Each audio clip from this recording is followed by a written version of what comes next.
I've never worked on a film where an actor goes on a journey, quite like Michael went on with this. And I know that's easy to say because it's across 14 years. But we set out and we said, listen, this is not about looking like him, you know, we didn't want to have everybody looking exactly like, you know, whatever photographs look like. But by the time we got to the third act, something very strange had happened, I think, and he'd become him in a way, or our version of him. A great keyboard and the coolest mouse you've ever seen. This is what those things look like today. And now, I'd like to show you what they're gonna look like tomorrow. It almost became what he told me about the way he likes to act, which is that he's forgotten it as he's doing it. It's not a question of remembering, do I say this now? It's just there. It appears. This is the iMac. I never saw him looking at a script. I never saw him looking at sides. The guy's got lines, you know, Hamlet, Lear-length lines to learn for each day and every day. You know, we couldn't do anything without him. But he would step in and just float, and he was there. I watched quite a few interviews with him, and I think it was almost like he would be embarrassed to show vulnerability. That there was this sort of, you know, there was this sort of armor on all the time that was like, you know, I'm sort of not invincible, but I'll you know, I'm going to be fine type sort of sheen that was sort of on him. We don't have time to be polite or realistic, because if we are, this company's next product launch will be held in front of 26 people and a stringer from the Alameda County Shopper's Guide. Well, you know, I think, you know, it's his passion for what he wants to do, and I think, you know, being deceptive, manipulative, they're, you know, ways of getting the end result. You literally threatened me at Flint right before the Mac launch. I was recompiling, was trying to debug the voice demo, and you said if I couldn't find a solution, you'd call me out in front of the audience. Did it say hello? It did. No need to thank me. Sometimes people need provocation and manipulation. I mean, I know that being an actor, that directors do that to us all the time. You know, when you've got an ambition for something and you see something and the way it should be, sometimes, you know, a certain element of uncompromising is required. Why do you want people to dislike you? I don't want people to dislike me. I'm indifferent to whether they dislike me.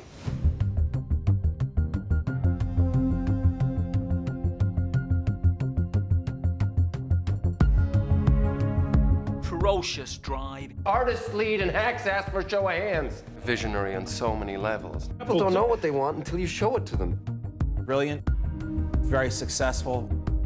Dedication to trying to transform people. I want to tell you I appreciate all the hours you put into it, but I can't because of how terrible it is. Deceptive, manipulative. Difficult. Cruel. Why are you still telling her I'm her father? Steve Jobs is a terribly complicated guy.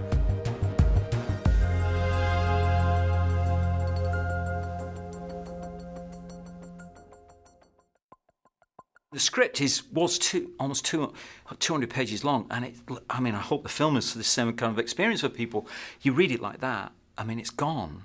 Genius. I just thought, you know, that's, you know, the best modern day script I've read, for sure.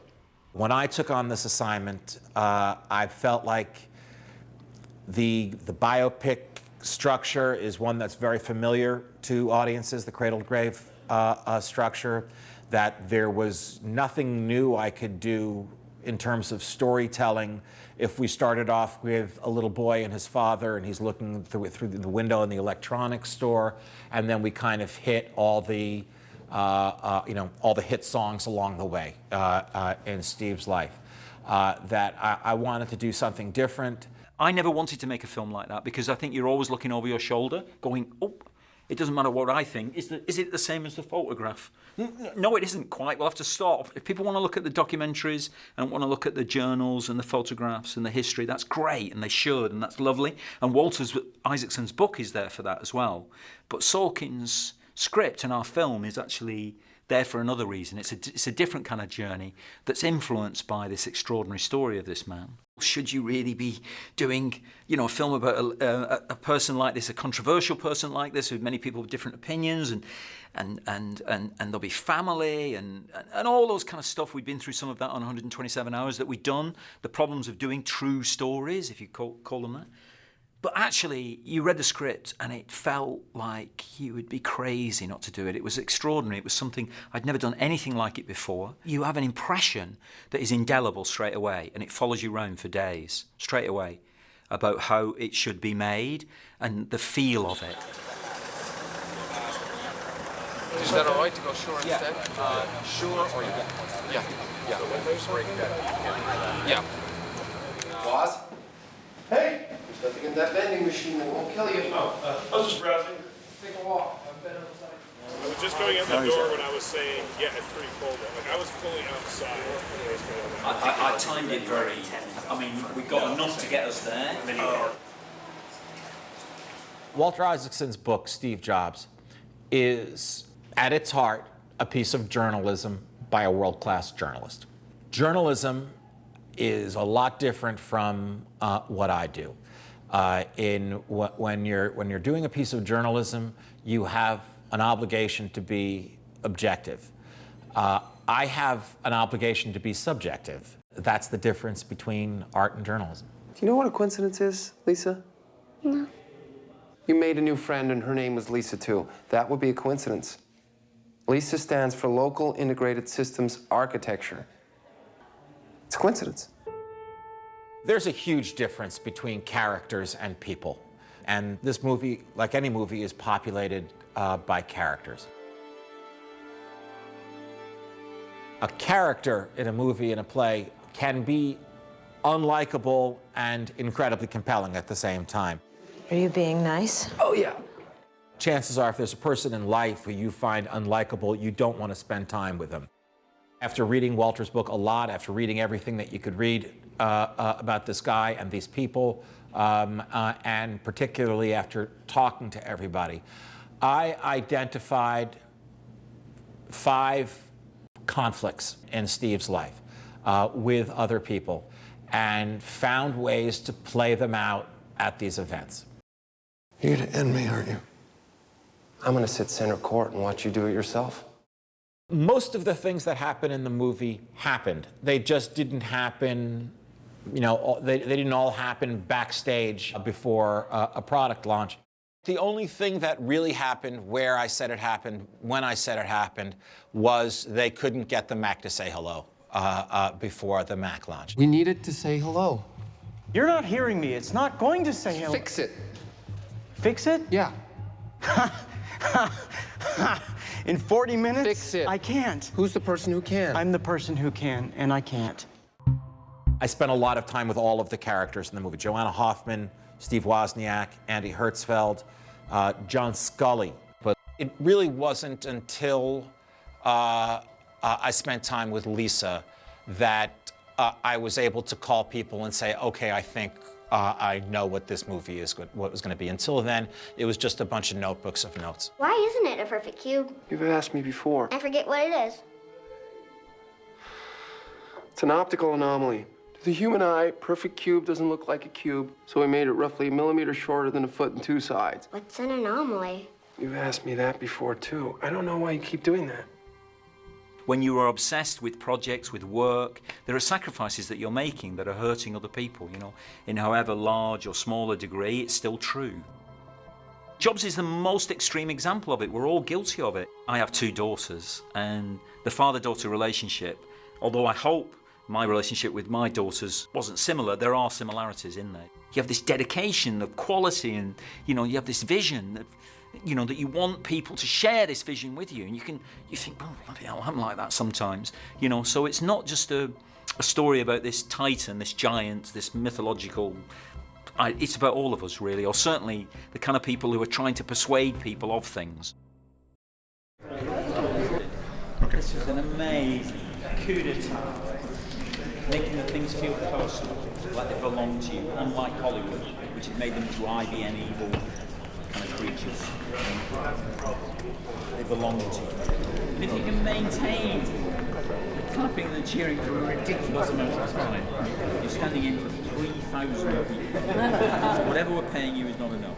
I know. Roll sound. Rolling. And action! And now, for the first time ever, I'd like the Macintosh to speak for itself.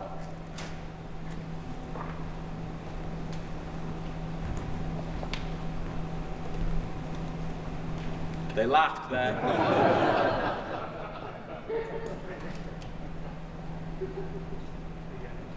Should have practiced this. I'm not comparing myself to him, believe me, but it is weird because he was not an engineer or a programmer. He didn't have any of those skills. His skills were very basic. But what he was he was able to synthesize all these other abilities. And that's what you do as a director, actually. Hello, I'm Macintosh. It sure is great to get out.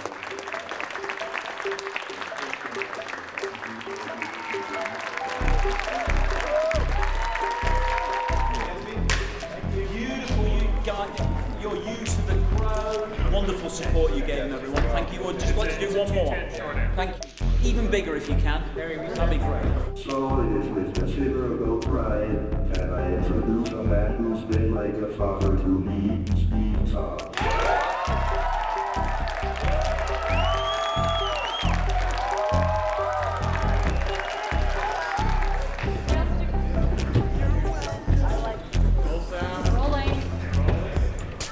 Very excited about this new product here at Macintosh. My name is John Scully, and this is the Newton.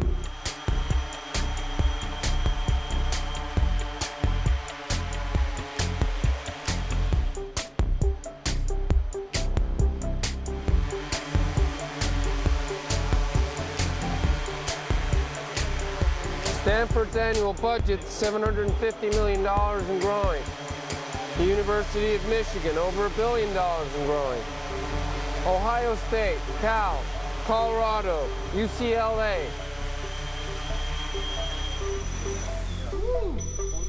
Very good.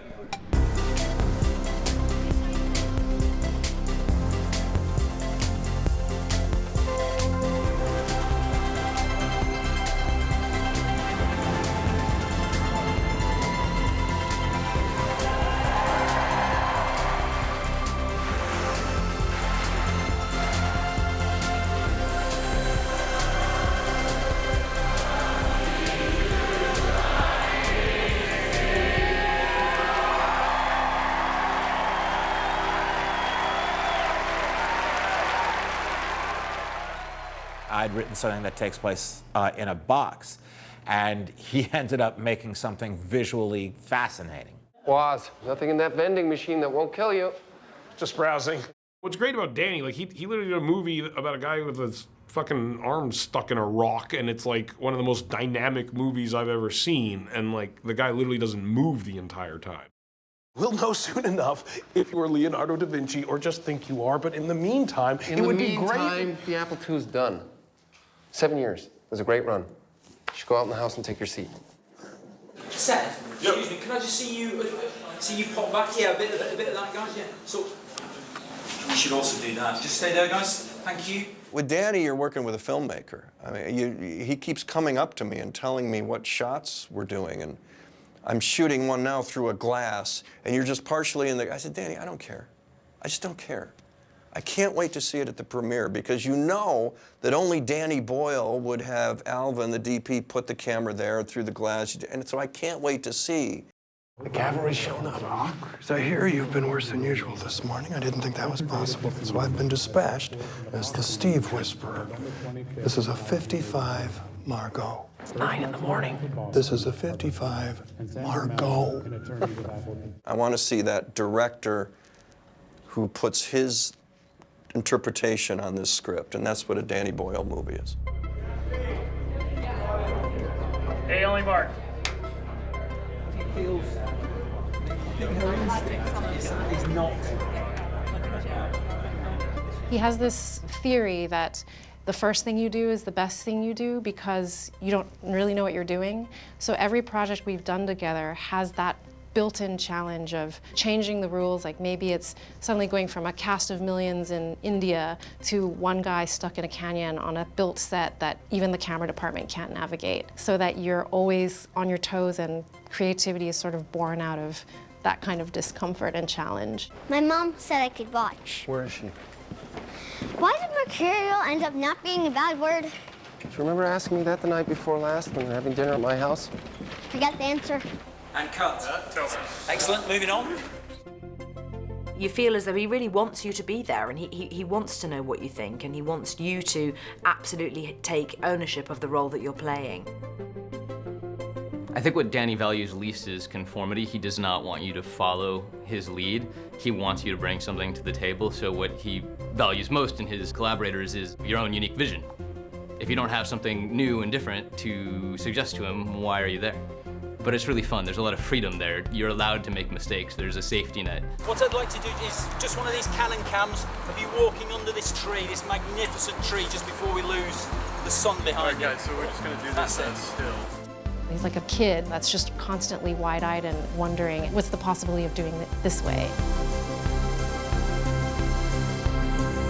Very nice, guys. Lovely.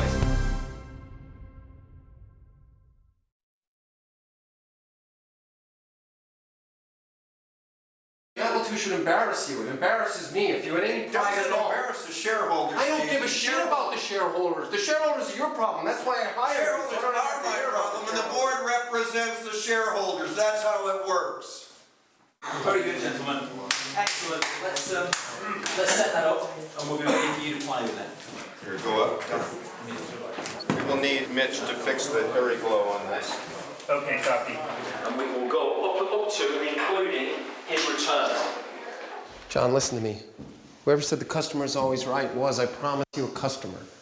My job is to make a recommendation to the board. And cut. I love that ending, Michael. It's wonderful. Yeah, reloads. I play John Scully, who Steve brought in to kind of run the business side of what he was doing. Jobs needed somebody to talk to the board. He needed somebody to handle the board. As far as the board were concerned, this was, you know, they realized that he was kind of maverick genius in the tech world, you know, and then some tech people would say, well, Jobs didn't really know that much about tech. So, you know, it's an interesting contradiction. But they found him difficult to deal with, and they didn't see him as you know, really a CEO material. So his thinking was, well, I'll find somebody that I can control, that can control the board. I'm like Julius Caesar, John. I'm surrounded by enemies. No, you're not. The board. Oh, the board. The board's behind you. Only because you see to it they are. Well, I think it's a good board, but if you want me to push them out one by one, we can talk about that. I want you to push them out all at once, through a window. He made John a very attractive offer. John had been hooked up with Pepsi and was part of that campaign that sold Pepsi so well, the Pepsi generation and that whole thing. John Scully took Jobs out to the Pepsi headquarters, and there they had this partitioned area for the executives, which was very plush, and then the ordinary workers weren't allowed to engage in that area, and that really upset Jobs, and I think made him angry. He couldn't understand why there was this segregation within the company, and so that was an interesting observation. But he also liked the fact that he drove Mercedes and that he had a certain style to him and taste, and as we know, that was a big deal for Jobs, you know, beautiful objects and beautiful design. The only thing you've built is a black cube? Yes. Yeah. But isn't it the coolest black cube you've ever seen? Show you what this looks like. The whole thing is translucent. You can see into it. Steve really liked John's marketing genius and brought John in to kind of, you run that side of it, I'll be the visionary. And when it was that, it was terrific. It was like a bromance. They really enjoyed each other, and I think for John, the excitement of as Steve had put it, you can put a dent in the universe, you can change the world with me, and you want to come along for the ride. And it was a great ride until it wasn't. Oh, just relax. Why? I don't know. No one's ever asked me that question. There you go. You're the only one who sees the world the same way I do. No one sees the world the same way you do. He came in for rehearsals, and it helped a lot. I had a pretty good idea of what he sounded like and what he was going through from YouTube. John's all over YouTube, post-Apple, and but it helped to meet him because you could still see the loss of that friendship with Steve, because it ended very, very badly, and it was never resolved. They never reconciled. I have another idea. What? It's deceptive and borderline unethical. I'm listening. It'll run on the 512. You tested it? Yeah. Our idea of him, that this script allows us, there's great charm in there as well. There's wit and humour, you know, and also an understanding of how people want to be pushed as well, which isn't necessary. You know, he behaves like a monster sometimes, and there's that part of it, but there's another side of it which is just pushing people to do the best always, to get the best out of themselves. And people do love that, you know. People do love finding someone who inspires them to push themselves. Listen, I'm sure he has lots of people who didn't like him. There were lots of people who deeply devoted to him, not least Joanna Hoffman, who spoke to us, actually, who came in and spoke to us about, you know, the wonder of working with him. Yeah, quickly to the side. Which side do you need? Her in the middle. I keep picking him in the middle. So I need to be on this side in the middle. Got it. Yeah. Which lets you spin up then. Very good. Timing at the front. Bang on. I was like, wow. It was like, we'll never ever get it like that. I ultimately spent a lot of time with her, and that was really valuable to me because there were things that she shared with me about her relationship with Steve and her time working with him that really gave me an insight. I think that possibly no one else even had, maybe not even Aaron Sorkin, because we did become quite good friends. So yeah, Michael and I were, very, very lucky to have that. It was the voices really, I think, that we needed to listen to the most though, because obviously we're both doing different dialects to our own, and that's always really challenging. So it's lovely to have the real voice in your ear. Wait, you're gonna demo a 128 computer on a 512? Nobody's gonna know. And you think that's borderline unethical? Name my other choices, please.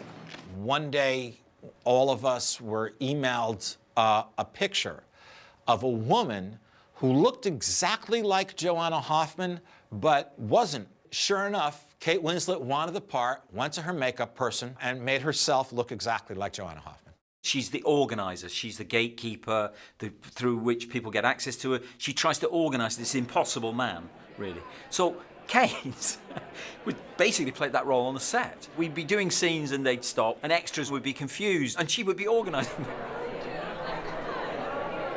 Back at Bandley, the MAC team gave an award every year to the person who could stand up to you. I won. 3 years in a row. Cool. It's a small girl who believes you're her father. That's all. That's all the math there is. She believes it. What are you going to do about that? This is portraits of people, you know, but the essence of something about them is there. And Seth had that about Woz right from the beginning. I don't know whether I could actually verbalize what it is, but it felt like him. The Apple II is what pays the bills around here and has for 7 years. Was just as nervous as the rest of us. I mean, it was really scary, and we were all in it together, and we would sit there and, you know, talk about our fears and, you know, panic. And he was panicking too. You know, it was it's always refreshing to come across actors who are like that. Jeff, I'll give you a tap for when to move, yeah? Action. If you embarrass these people, you are going to see a brain drain at this company, my brother. I gave you everything you wanted on the Apple II. You don't ask for a lot?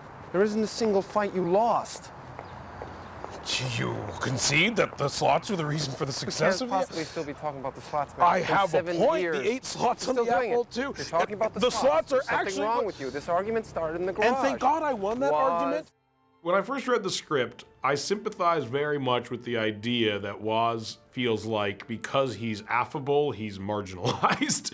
As a comedian, that's something that I 100% related to. Because Woz is a friendly, nice guy, people assumed he was not as smart. And because Jobs was serious and abrasive at times and harsh, people assumed he contributed more. Well, I'm the only one that knows that this guy here is someone you invented.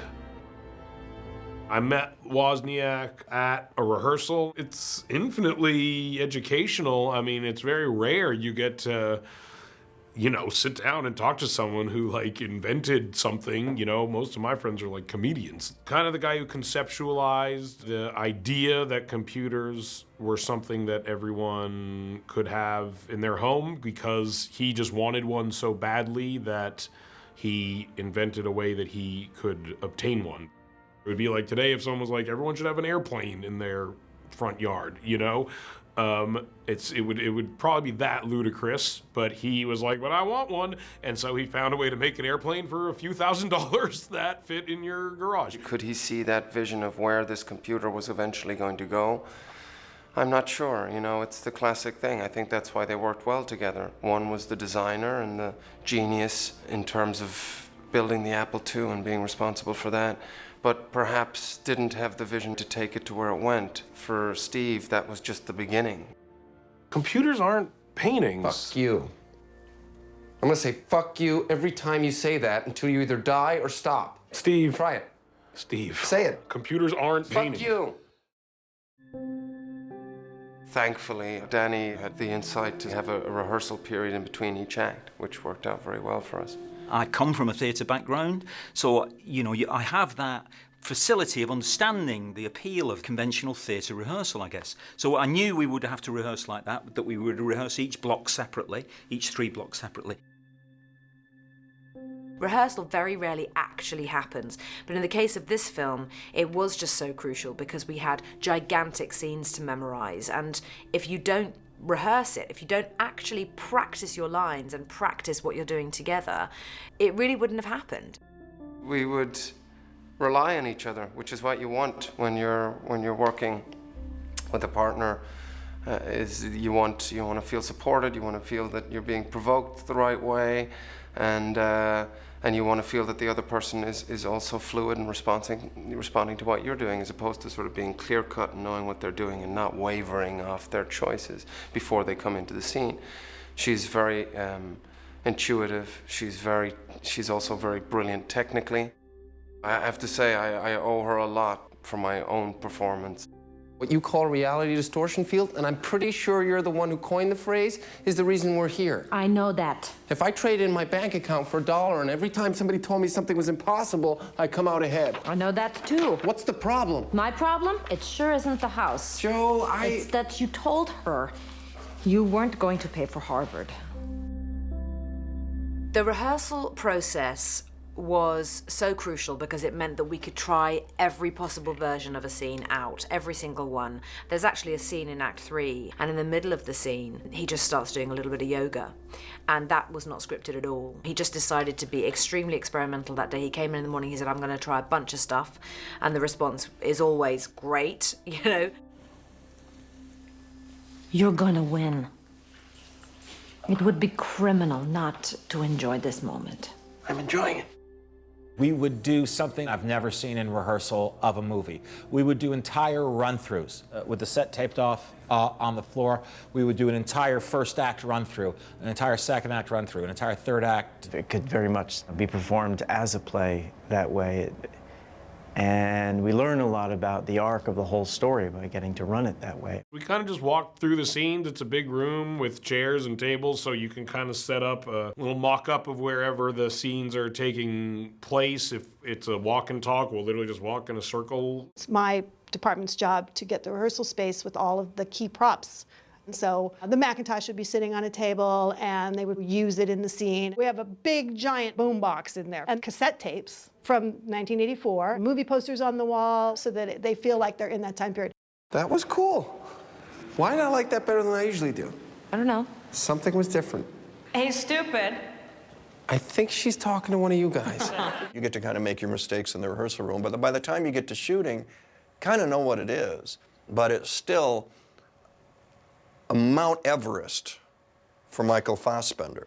And having done Will McAvoy on Newsroom for 3 years, I knew the mountain he was about to climb. And so when I heard that they were literally interrupting shooting, we had rehearsal before, but then in the middle we shut down for a week, and then we do the middle section, and then we shut down for another week, and then we do the end section.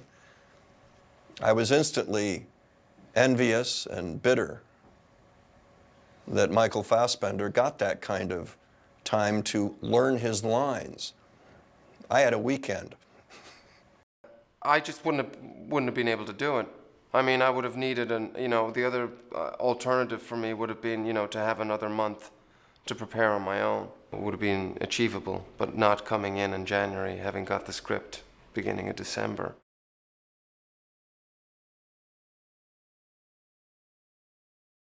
Danny was utterly unflinching in how he wanted to tell this story as authentically as possible.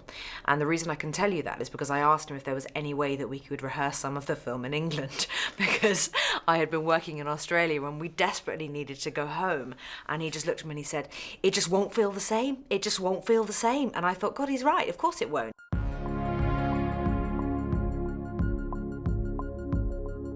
I remember thinking, we've got to make that in San Francisco, because it's the Bethlehem of the modern world, really, of the digital age. Silicon Valley and Palo Alto and that environment and the Flint Auditorium, we really did film in some of these locations where these launches actually happened and where these famous speeches were made by Steve Jobs. We went to the Opera House, which is a Beaux Arts theatre in San Francisco, and it's gilt-edged and gold and red velvet curtains. The Opera House, they had shows on, so we would have to creep in after all the ballet dancers had left, and you got that sort of after-show buzz is still in the air, and we're setting up to shoot for the night. I mean, it was really quite extraordinary.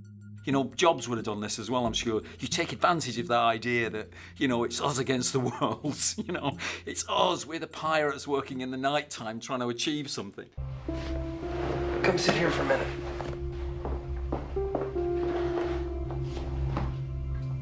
Do you know what this is? It's a computer. It's a computer. You don't have to, but if you want, you can play with it. We could have built the backstage, but we didn't. We shot the real backstage where Jobs was walking the halls. We shot the real dressing rooms where he was waiting to go out. I felt that it should be made in a way where we liberate the actors. I appreciate you inviting me to the launch. I just want to wipe the slate clean. That's exactly what I want. That's why I came backstage. I want you to know I'll be out there with you. They didn't have to worry too much about where they were standing, where they were going, all that kind of stuff. It was open and they would be able to move around. And our shooting style and our lighting technique had to be based on that. It was very challenging for the crew because of the three spaces we were working in were very restricted. So we decided very, very early on that we would use Steadicam as much as we could. When the manufacturers make things with 90-degree angles, they cheat the angle a little bit, 89, 91, so that it's easier to get the object out of the mold, like getting a cake out of a pan. But on your dad's new computer, he insists the angles are exactly 90 degrees. Why? He's a perfectionist. Do you want me to stay wide for a 3-shot at the door and Yes. see what happens? Yeah. What I can't do at that point is sequence in. Because of that. Well, you might be able to this time because Seth will open her up much more, so there is a gap through there. I love working with Steadicam. It's incredibly beautiful, actually, to watch how those operators work, and it just lends such a fluid quality to storytelling. I think you react more to the temperature of the actors in front of you. You're trying to be in tune with what happens, so it's kind of a fluid process. You really have to work as a team. It was Michael and I, the Steadicam operator and the boom operator. No one else could even get into the room because there would be mirrors on 3 sides and you would just see other people. What should I call the person who thought it'd be a good idea to hand these out? I'm not telling you who it was. It was done without malice, it's been taken care of. You have a half hour, and we have things to talk about. I thought you needed to be able to differentiate clearly these three spaces because the three products meant different things at different times. There was a lot of dialogue that was going to be delivered with high emotion. So you don't want to have wide shots for that. You want to be closer, you want to feel what that person's feeling. So really my format was exactly as you see me now, a head and shoulders with a background. How do you make that interesting? How do you show an audience that they're in a different place? Really it came down to the most obvious thing of all, color. Focus seems kind of sharp.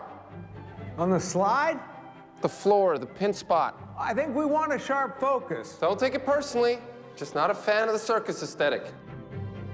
I suggest to Danny, because we have got Act 1, Act 2, Act 3, why don't we shoot it from film to digital? We shot the first act on 16mm because it feels rough-edged and homemade and basic. We shot the second act on 35mm, which is kind of liquid, beautiful, smooth, romantic. And then we shot the third act on the Alexa with a modern digital camera, which is infinite, it has infinite pixels almost, we're moving that way anyway. Action!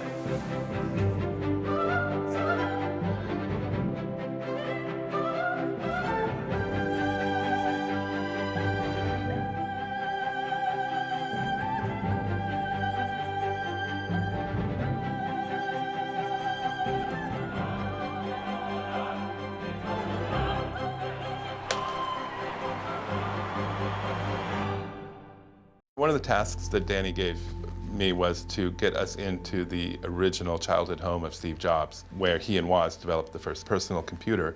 It was a big responsibility to design and dress how that garage might have looked in the early 70s with these two young men debating how their first computer should be. Painters are on the verge of a tectonic. Hobbyists? A printer and a modem, 2 slots.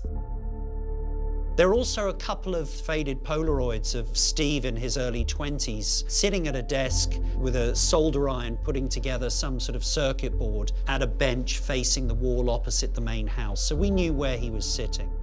Because they're repetitive, it's the same 6 characters meeting for the same 40 minutes before a launch 3 times. So you want to create as much variety as possible. And then so you're looking for the music to do that as well. I wanted to write a score as if I was in 1984.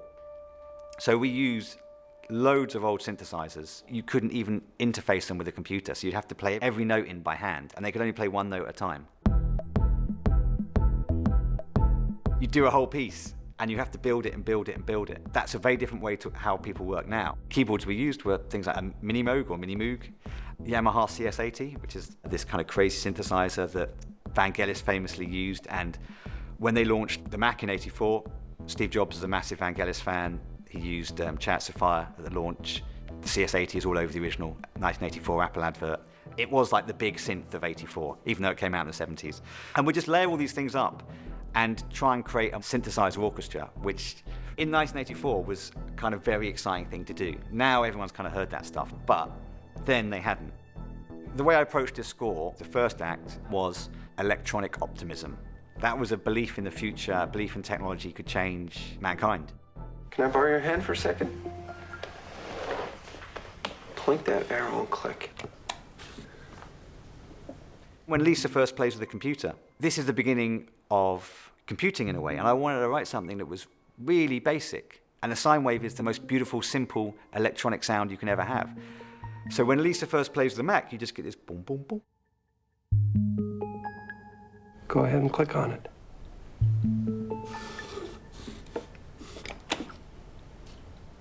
The house is now open.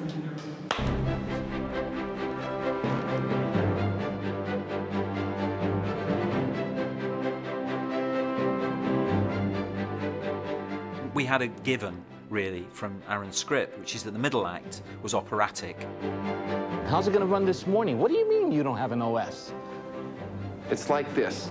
We even wrote a script in Italian, which is about machines.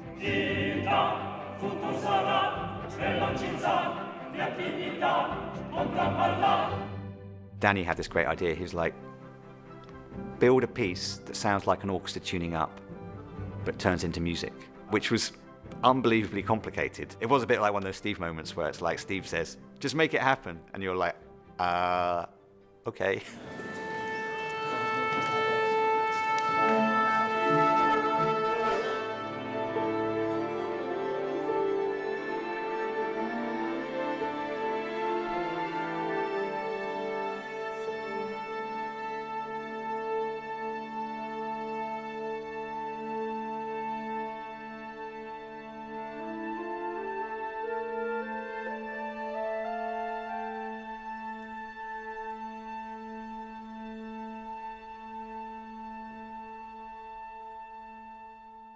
I once met Seiji Ozawa at Tanglewood. Thunderous conductor. Godly artfulness and nuance. And I asked him what exactly a conductor does that a metronome can't. Surprisingly, he didn't beat the living shit out of you? That's right. No, he said, the musicians play their instruments. I play the orchestra. The third act is very sparse, but very, very elegant and beautiful. A bit like the guy's products, really, I suppose. That was the influence. By 1998, you could create amazing music in the computer. You could sound design, you could do all kinds of crazy stuff with sampling. And you're no longer relying on all these synthesizers or orchestras, all these millions of other things. You can do it in the computer. So I tried to write a lot of that act in the computer. Gonna put music in your pocket. 100 songs, 1,000 songs, 500 songs, somewhere between 500 and 1,000 songs, right in your pocket. We're trying to find in art the better version of ourselves. We're trying to find a certain perfection that can exist in life. Computers aren't supposed to have human flaws. I'm not going to build this one with yours. We invest a lot of ourselves, all of ourselves, in what we're doing and in what we're making. And we kind of want the world to look at that and not us. You're trying to impress something new and unique and original. How you go about that, does that affect the legacy? You know, sometimes the personality and the achievements, they're sort of interwoven. I don't think it excuses it. People are accountable for what they do. It's not binary. You can be decent and gifted at the same time. I like to think that I do it without being quite as mean to people as Steve was. But if Steve heard me say that, he would say that his stuff is better than my stuff.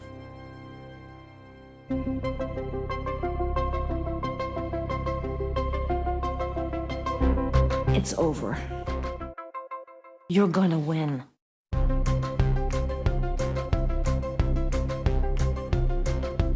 Steve Jobs changed the way people live. He has really dictated to a certain extent how we communicate and how we function and live our lives.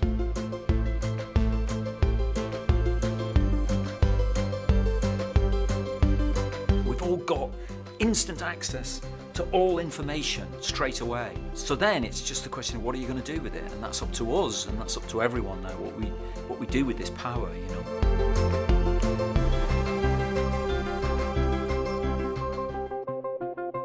Somebody that has that sort of influence deserves to be reflected on.